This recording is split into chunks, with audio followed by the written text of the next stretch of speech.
দাদা শুনছেন? আরে এদিকে সরে যান, সরে যান। আরে ও দাদা, ও দাদা, এদিকে সরে যান, এদিকে।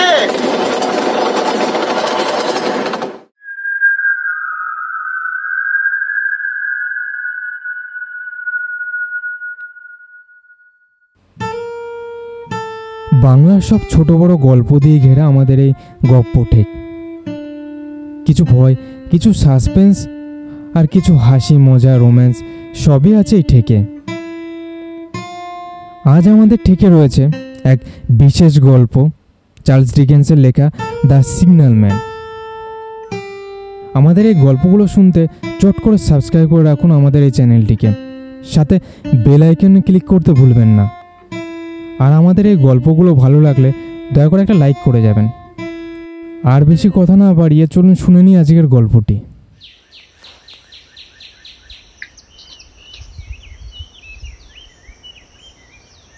ও দাদা শুনছেন? আরে এদিকে। চিৎকারটা আমি জোর গলাতেই করেছিলাম, তা সত্ত্বেও লোকটা কিন্তু আগের মতোই লাইনের ওপর তাকিয়ে থাকলো, যেন আমার গলাটা সেদিক থেকেই আসছে। অথচ দিক ভুল হবার তো কথা নয়। আমাদের মাঝের দূরত্ব মিটার 10 বেশি নয়। অবশ্য রেল লাইনের দুপাশের জমি যেখানে খাদের মতো উঠে গেছে সেখানে দাঁড়িয়ে আছি আমি। ফলে তার মাথার বেশ খানিকটা উপর থেকেই হাঁক দিয়েছি। এখনো কিন্তু সে একইভাবে লাইনের দিকে তাকিয়ে আছে। শেষবেলার সূর্যের আলো তার চোখে পড়ছে বলে ডান হাতটা ভাঁজ করে চোখের ওপর ধরেছে। আরে ও দাদা এদিকে এদিকে। এইবার যেন দিকটা বুঝতে পারল সে। উপরে তাকিয়ে দেখতে পেল আমাকে। তাতে মুখের হাবভাবে অবশ্য কোনো পরিবর্তন এলো না। আমি আগের মতোই গলা তুলে জিজ্ঞেস করলাম, বলছি এখান থেকে নিচে যাবার কোনো রাস্তা আছে? দুটো কথা বলবো আপনার সাথে। সে আমার কথার উত্তর দিল না। তার কারণটা অবশ্য আমিও বুঝেছি। রেল লাইন থেকে তাড়াহুড়ো করে সরে দাঁড়ালো সে। লাইনটা কাঁপছে। অনেকটা দূর থেকে গনগনে একটা শব্দ ভেসে এসে জানিয়ে দিচ্ছে ট্রেন আসছে। কয়েক সেকেন্ডের অপেক্ষা। তারপরেই আমাদের মাঝের রেল লাইনটার উপর দিয়ে ক্ষুধার্ত দানবের মতো চলে গেল মস্ত ট্রেনটা। লোকটা এতক্ষণে একটা সবুজ রঙের পতাকা হাতে তুলে ধরেছে। যতক্ষণ না ট্রেনটা আমাদের ছাড়িয়ে চলে যায় ততক্ষণ সেটাকে নাড়াতে লাগলো সে। তারপর আমার দিকে তাকিয়ে হাতের ইশারায় খাড়াইয়ের গা বেয়ে একটা পথ দেখিয়ে দিল। দেখলাম সত্যি সাপের মতো একফালি আঁকাবাঁকা রাস্তা সেখানে আছে বটে। আমি বিনা বাক্য ব্যয়ে সেটা ধরে নেমে আসতে লাগলাম নিচের থেকে। ইংল্যান্ডের হ্যাম্পশায়ার শহরের বাইরের দিকে রেল চলাচলের পথে এরকম বেশ কিছু দীর্ঘ টানেল আছে। ট্রেনের ভিতরের যাত্রীদের কাছে সেটা সেকেন্ড খানিকের বেশি না হলেও আসলে কিন্তু বেশ লম্বা। তো এই টানেল থেকে ট্রেন বেরিয়ে এলে তাকে সবুজ অথবা লাল সংকেত দেখানোর জন্য থাকে একজন সিগন্যাল ম্যান। আমার কাজ হলো এদের কাজকর্ম ঠিকঠাক চলছে কিনা সেটাই ঘুরে ফিরে দেখা। গোটা হ্যাম্পশায়ারের কাজ শেষ করে প্রায় ফেরারি তোড়জোড় করছিলাম, এমন সময় খেয়াল হলো শহরের শেষ প্রান্তে আরেকটা টানেল বাকি রয়ে গেছে। এই টানেলটা নতুন, সদ্য পাহাড় কেটে বানানো। গাড়ি কম যায় বলে সেদিকটায় লোকজনও প্রায় থাকে না বললেই চলে। টানেল যেখানে শেষ হয়েছে সেখানেই সিগন্যাল ম্যানের ছোট্ট হাট। তার খোঁজেই আপাতত আমার এখানে আসা। লোকটা কিন্তু এখনো আগের মতোই দাঁড়িয়ে আছে। তার বাঁ হাতটা থুতনির নিচে রাখা, আর সেই হাতের কনুইটা রাখা আছে ডান হাতের তালুতে। দেখে মনে হয় মন দিয়ে যেন কিছু ভাবছে। আমি সেদিকে আর না তাকিয়ে নিচে নেমে এলাম। রেল লাইনের দুপাশ দিয়ে পাথুরে মাটি সোজা উঠে গেছে। যেদিকে খাড়াইতে এতক্ষণ আমি দাঁড়িয়েছিলাম তার উল্টো দিকেই কাঠের একফালি ঘর, সিগন্যাল ম্যানের ঘর। টানেল শেষ হবার ঠিক মুখে লাল রঙের একটা আলো জ্বলছে। আমি নিচে নেমে আসতে লোকটা আমার দিকে তাকিয়ে একবার শুকনো হাসি হাসলো। মনে হলো যেন আমি আজ এই সময়ে খাড়াইয়ের উপরে ঠিক ওই জায়গাতেই এসে উপস্থিত হব সেটা সে আগেই জানতো। একবার আর চোখে তার কুটিরের দিকে তাকিয়ে নিলাম। কাঠের বেশিরভাগ জায়গাতেই ফুটো ফাটা হয়ে শ্যাওলা জমে আছে। তার ফাঁক দিয়েই মনে হলো ভিতরে সাদা রঙের আলো জ্বলছে। চারপাশে পুরনো স্যাঁতস্যাঁতে মাটির গন্ধ। শরীরটা কেমন যেন শিরশির করতে লাগলো। চেনা জানা পৃথিবীর থেকে বেশ খানিকটা বাইরে এসে পড়েছে। আমি তার কাছে এসে পড়তে আমার থেকে দুপা সরে দাঁড়ালো সে। চোখ দুটো কিন্তু স্থির হয়ে আছে। টানেলের মুখে লাল আলোটার দিকে তাকালো একবার। কেমন যেন অজানা ভয়ের রেখা দেখা দিল তার মুখে। আমি সেটা লক্ষ্য করে জিজ্ঞেস করলাম, কি ব্যাপার? মনে হলো ভয় পেয়েছেন আমাকে দেখে। লোকটা ইতস্তত মাথা নাড়াতে নাড়াতে বলল, কি জানি, ভাবছিলাম আগে আপনাকে দেখেছি কিনা। দেখেছেন? কোথায়? ওই যে ওইখানে। আঙুল দিয়ে রেল লাইনের উপরে টানেলের মুখটা দেখিয়ে দিল সে। ধুর, কি যে বলেন, আমি আগে আসিনি এখানে। সে আরো গম্ভীর গলায় বলল, আমার কিন্তু মনে হচ্ছে আমি দেখেছি। আমি আর কিছু বললাম না। এমন নির্জন জায়গায় একা একা থাকে লোকটা, ফলে এরকম ছোটখাটো মাথার গন্ডগোল হওয়াটা অস্বাভাবিক কিছু নয়। মানুষের সাথে কথা বলারই সুযোগই বা পায় কোথায়? অবশ্য কাজকর্ম তার তেমন বেশি কিছু নেই। ট্রেনের টাইম টেবিল দেখে হাতল ঘোরানো, লাল আলোকে সবুজ করা, আর নিজের খাওয়া দাওয়ার জন্য মাঝে মধ্যে শহর থেকে বাজার করে আনা। সত্যি কথা বলতে কি, লোকটার ছোট কুটিরটা দেখে তার জন্য খানিকটা লোভ হলো আমার। বাইরের পৃথিবী থেকে বিচ্ছিন্ন হয়ে এমন একটা জনমানবহীন প্রান্তরে একদম একা জীবনযাপন। একরকম গায়ে পড়েই তার সাথে ভাব জমালাম আমি। খানিকটা কথাবার্তা এগোনোর পরে বুঝলাম, কিছুক্ষণের জন্যে হলেও একটা কথা বলার মতো লোক পেয়ে খুশিই হয়েছে সে। সে আমন্ত্রণ জানাতে দুজনে গিয়ে ঢুকলাম তার কুটিরের ভিতর। ঘরের ভিতরটা কিন্তু বেশ সাজানো গোছানো। একপাশে আগুন জ্বলছে, তার থেকে একটু দূরেই একটা মাঝারি কাঠের টেবিল। তার উপরে একটা খাতায় কিছু দরকারি ফোন নম্বর আর কিছু হাবিজাবি লিস্ট। একখানা ল্যান্ড ফোনও আছে দেখলাম। টেবিলের পাশে রাখা চেয়ারে বসে পড়লাম দুজনেই। লোকটা সদালাপি। আমাকে সামনে বসিয়ে রেখে একটার পর একটা গল্প বলতে লাগলো সে। সবই এই টানেলের মুখে সিগন্যালম্যান হিসেবে তার বাস্তব অভিজ্ঞতার মামুলি বর্ণনা মাত্র। আমারও শুনতে খুব একটা খারাপ লাগছিল না, ভালো লাগছিল এই ভেবে যে আর কিছু না হোক তার এতদিনকার জমে থাকা গল্পগুলোর একান্ত শ্রোতা হতে পেরেছি।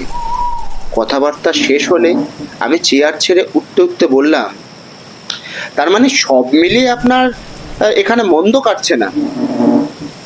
লোকটা উঠে পড়েছিল, আমার দিকে এক পা এগিয়ে এসে বলল, সপ্তাহখানেক আগে অবধি তাই ছিল, কিন্তু ইদানিং একটা সমস্যা হচ্ছে স্যার। সমস্যা বলতে? কিসের সমস্যা? সেটা যে কি করে আপনাকে বোঝাবো তাই ভেবে পাচ্ছি না। আপনি যদি আর একদিন আমার এখানে আসেন। সে খুশি হয়ে আমার সাথে বেরিয়ে এলো। এতক্ষণে বাইরেটা অন্ধকার হয়ে এসেছে। আমি আপনাকে এগিয়ে দিচ্ছি স্যার, হেরকান আছে আমার কাছে। শুধু একটা অনুরোধ আছে। হ্যাঁ বলো, কি অনুরোধ? আমাকে ওইভাবে উপর থেকে ডাকবেন না। অদ্ভুত ঠান্ডা গলায় কথাটা বলল লোকটা। কিরকম যেন কৌতূহল হলো আমার। জিজ্ঞেস করলাম, কেন? অসুবিধা কি আছে ডাকলে? না, অসুবিধা কিছু নেই, তবে এই কথাগুলো আমি আগেও শুনেছি। হ্যাঁ, কিন্তু কি হয়েছে তাতে? আপনি নিচে ছিলেন, আমাকে দেখতে পাননি, তাই ডাক দিয়েছিলাম। লোকটা মাথা নামিয়ে কি যেন ভাবতে ভাবতে বলল, শুধু সেই জন্যই ডেকেছিলেন? আর কি জন্য ডাকবো? এবার বেশ অবাক লাগতে শুরু করলো আমার। না মানে ধরুন, আপনার মনে হয়নি যে কোনো অলৌকিক উপায়ে ঠিক এই শব্দগুলোই বললেন আপনি? অলৌকিক উপায়? লোকটার মাথায় খানিকটা ছিট আছে বটে। কই না তো।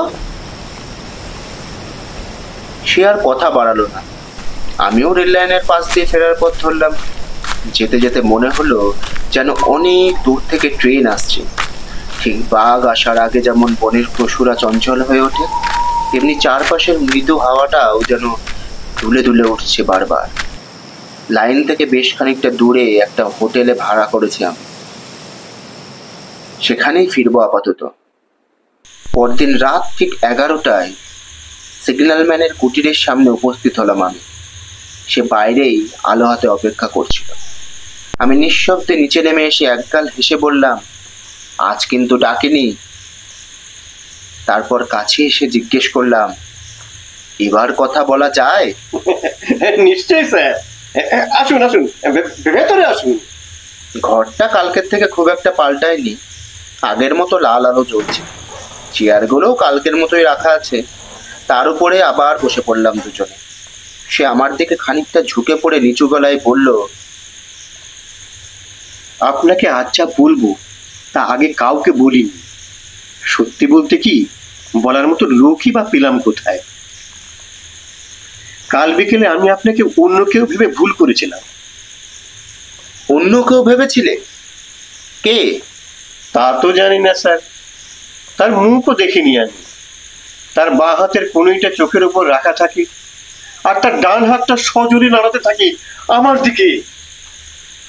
কথাগুলো বলতে বলতে সেও একইভাবে চোখ ঢেকে হাত নাড়াতে লাগলো। তার হাবভাব দেখে কেমন যেন ভয় লাগলো আমার। মাথা নামিয়ে নিলাম। এই ঘরের ভিতরে আলো কম, বাইরেও ঘুটঘুটে অন্ধকার। নিস্তব্ধতার মাঝে আমার নিঃশ্বাস যেন ক্ষীণ প্রতিধ্বনির জন্ম দিচ্ছে। আগের মতোই মৃদু স্বরে বলতে লাগলো সে। সেদিন ছিল পূর্ণিমা, এখানেই বসেছিলাম আমি। হঠাৎ মনে হলো দূর থেকে যেন চিৎকার করছে, ও দাদা শুনছেন, এদিকে এদিকে শুনছে। আমি বাইরে বেরিয়ে মুখ তুলে টানেলের লাল আলোটার কাছে কি যেন দাঁড়িয়ে আছি। খুব আবছা, তাও বোঝা যায়। ফুটছে লম্বা একটা মানুষ, মুখ চোখ অস্পষ্ট। যেভাবে এক্ষুনি দেখালাম সেভাবে হাত নাড়ছে আর ক্রমাগত চিৎকার করছে, তাকাও তাকাও, এদিকে তাকাও। আমি আলোটা বাগিয়ে নিয়ে ছুটে গেছিলাম সেদিকে, কাছে এসে পড়েছিলাম। এমন সময় দেখলাম সে নেই। নেই মানে? টানেলের ভিতরে ঢুকে গেল? না না না, তা তো হতে পারে না। আমি প্রায় 100 মিটার দৌড়েছিলাম টানেলের ভেতর দিয়ে, সেখানে কেউ ছিল না। তন্ন তন্ন করে খুঁজেও কাউকে দেখতে পাইনি। শেষে ঘরে ফিরে এসে হেড অফিসে ফোন করেছিলাম কোনো গন্ডগোল হয়েছে কিনা জানতে। তারা বলল কিছুই হয়নি। ব্যাপারটাকে তেমন গুরুত্ব দিলাম না আমি।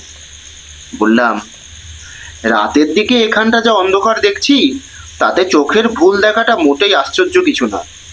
আর চারপাশে গাছপালার জঙ্গলে রাতের হাওয়া ধাক্কা খেয়ে অমন মানুষের চিৎকারের মতো শোনাতেই পারে। ধীরে ধীরে মাথা নাড়ল লোকটা। তার গল্প এখনো শেষ হয়নি। এই ঘটনার 6 ঘন্টার মধ্যে লাইনের উপরে একটা অ্যাক্সিডেন্ট ঘটে। ট্রেনে কাটা পড়ে একটা লাশ উদ্ধার হয় ঠিক ঠিক ওই সিগন্যালের মুখ থেকেই। এই প্রথম বরফের মতো ঠান্ডা একটা চোরা স্রোত খেলে গেল আমার মেরুদণ্ড দিয়ে। অথচ ব্যাপারটা বিশ্বাস করতে মন চাইল না। দুর্ঘটনাটাকেও কাকতালীয় বলে উড়িয়ে দেওয়া যায় বটে, কিন্তু একই সাথে একই জায়গায় একই মানুষের চোখে এতগুলো কোইন্সিডেন্স পরপর ঘটবে সেটা মেনে নেওয়া মুশকিল। কথাগুলো বলার পর সে কিছুক্ষণ চুপ করে রইল। ঘড়ির দিকে তাকালাম আমি। রাত প্রায় 12টা বাজতে চলেছে। এটা প্রায় বছর খানেক আগের কথা। তারপর 6 মাস কেটে গেছে। ঘটনাটার কথা প্রায় ভুলেই গেছি আমি। তারপর একদিন, তখনও ভোরের আলো ফোটেনি, আমি এই দরজাটার কাছে দাঁড়িয়েছিলাম। হঠাৎ ওই লাল আলোটার দিকে তাকিয়ে তাকে আবার দেখতে পেলাম। এবার আমার দিকে চোখ তুলে তাকালো সে। দৃষ্টি স্থির। আগের মতো চিৎকার করছিল? না, কোনো শব্দ করেনি, চুপ করে আলোর উল্টো দিকে ঝুঁকে দাঁড়িয়েছিল। হাত নাড়ায়নি? না, শুধু হাত দুটো মুখের সামনে জড়ো করে মুখ ডেকেছিল এইভাবে।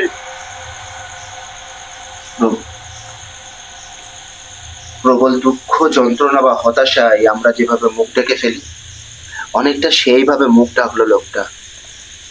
তুমি তার দিকে এগিয়ে যাওনি? আমি ঘরে ফিরে এসে বসে পড়েছিলাম। প্রথমে মনে হয়েছিল আমার চোখের ভুল দেখছি। উঠে গিয়ে আবার যখন সেদিকে তাকালাম, না, আর দেখতে পেলাম না তাকে। কিরকম যেন একটা সন্দেহ দানা বাঁধছিল আমার মনে। জিজ্ঞেস করলাম, এই ঘটনার পরে আর কিছু ঘটেনি? সেদিনই বিকেলে একটা ট্রেন টানেল থেকে বের হয়ে আসছিল। আমিও আনমনে পতাকা দোলাচ্ছিলাম। হঠাৎ খেয়াল হলো এক পাশের জানলা দিয়ে কার যেন একটা মাথা বেরিয়ে আছে, সাথে একটা হাতও। আতঙ্কে শিউরে উঠলাম আমি। একজন মহিলা, মনে হয় বেঁচে নেই। আমি দৌড়ে গিয়ে ট্রেন থামানোর সিগন্যাল করলাম। Driver break কষলো। ট্রেনটাও ততক্ষণে বেশ কিছু দূর এগিয়ে গেছে। আমি দৌড় দিলাম সেদিকে। কিছুক্ষণ পর তল্লাশি করে দেখা গেল ট্রেনের একটা কম্পার্টমেন্টে এক মহিলা খুন হয়েছেন। লোকজন মৃতদেহটা ধরাধরি করে নিয়ে এলো এখানে। আমার এই মেঝেতেই পড়েছিল সেটা। আর চোখে আমি একবার মাটির দিকে তাকালাম। সেখানটা এখন ফাঁকা। ঠিক যেমনটা ঘটেছিল তাই বললাম আপনাকে। এবার আর কি বলবো বুঝতে পারলাম না আমি। গলাটাও শুকিয়ে এসেছে মনে হয়। এতক্ষণ ধরে গল্প শুনতে শুনতে সেদিকে খেয়ালই পড়েনি। তারপর থেকেই সারাক্ষণ কেমন ভয় ভয় করে আমার। মনে হয় খারাপ কিছু হবে। সপ্তাহখানেক হলো তাকে রোজই দেখতে পাচ্ছি আমি। রোজ দেখতে পাও? আমার এতক্ষণের শিরশিরানি ভয়টা একলাপে হৃৎপিণ্ডের কাছে উঠে এলো। ওই আলোটার কাছেই? হ্যাঁ, ওই লাল আলোটার কাছে। দেখে কি করছে বলে মনে হয়? ওই যে আপনি যা বলেছিলেন, বলে দাদা শুনছেন, এদিকে সরে যান ওখান থেকে বলে এইভাবে এইভাবে হাত নাড়াতে থাকে। আর আমার ঘরের অ্যালার্মটাও যেন বাজতে থাকে ঠিক সেই মুহূর্তে। হঠাৎ একটা কথা মাথায় আসতেই তাকে থামিয়ে দিলাম। তার মানে কাল আমি যখন তোমাকে ডেকেছিলাম তখনও তোমার অ্যালার্ম বাজছিল? হ্যাঁ। দেখো কাণ্ড!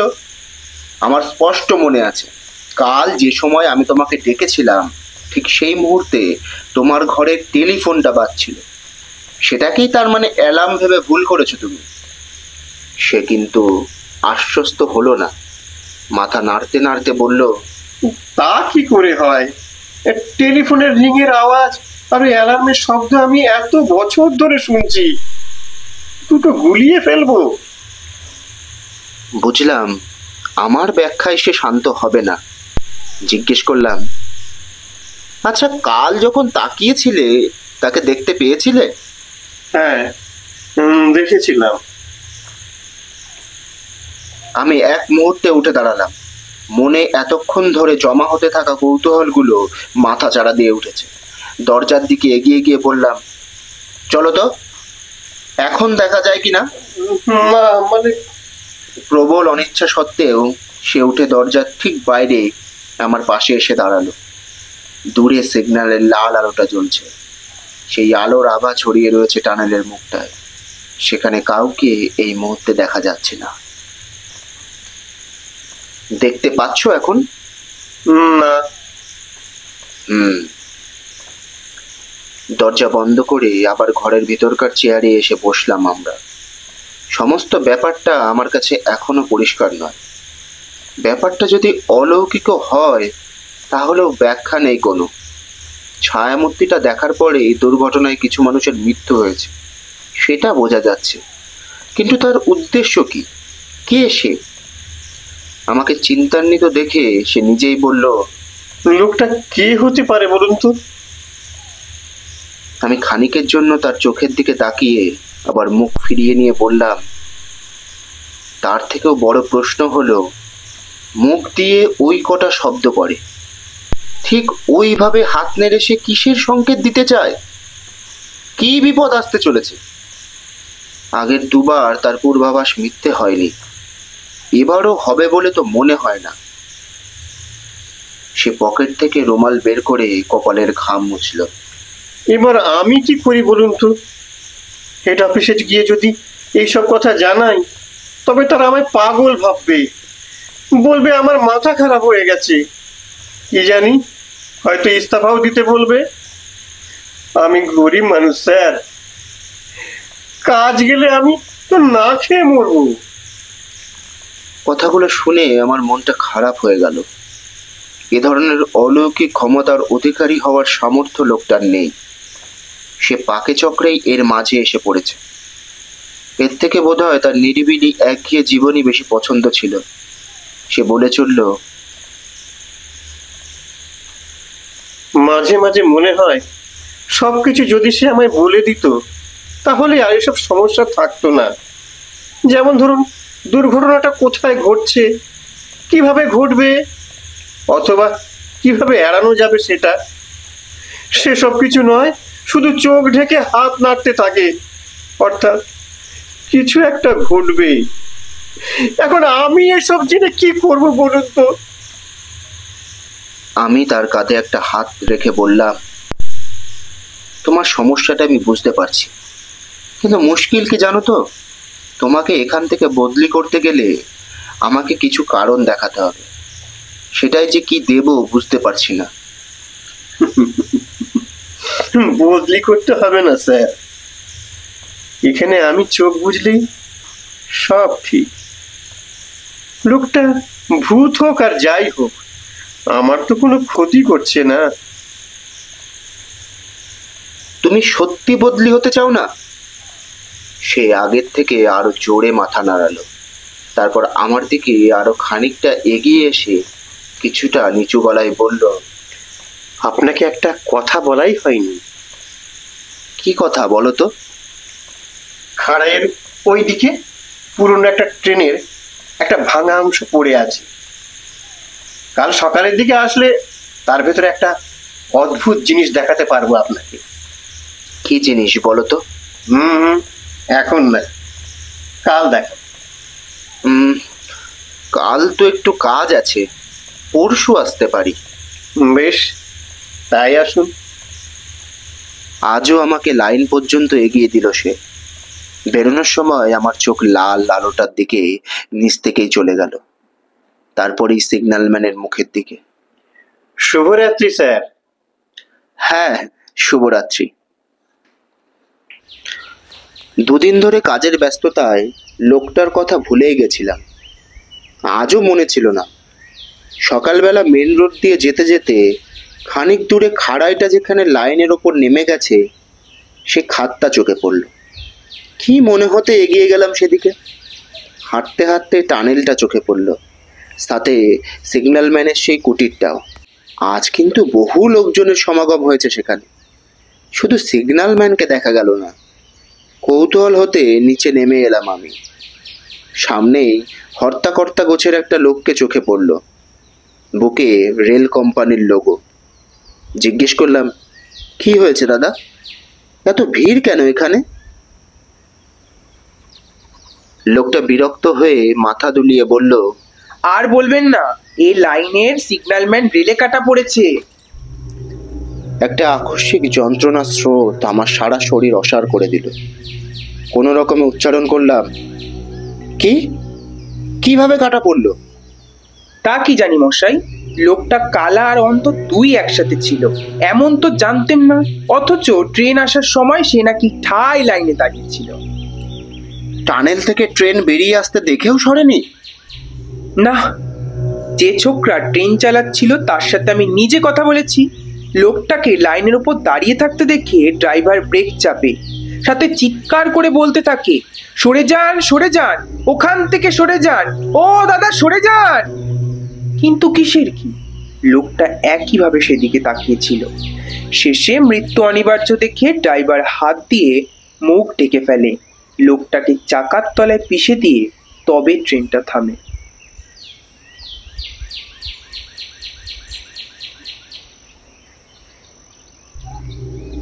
আমার আর এসব শুনতে ভালো লাগছিল না।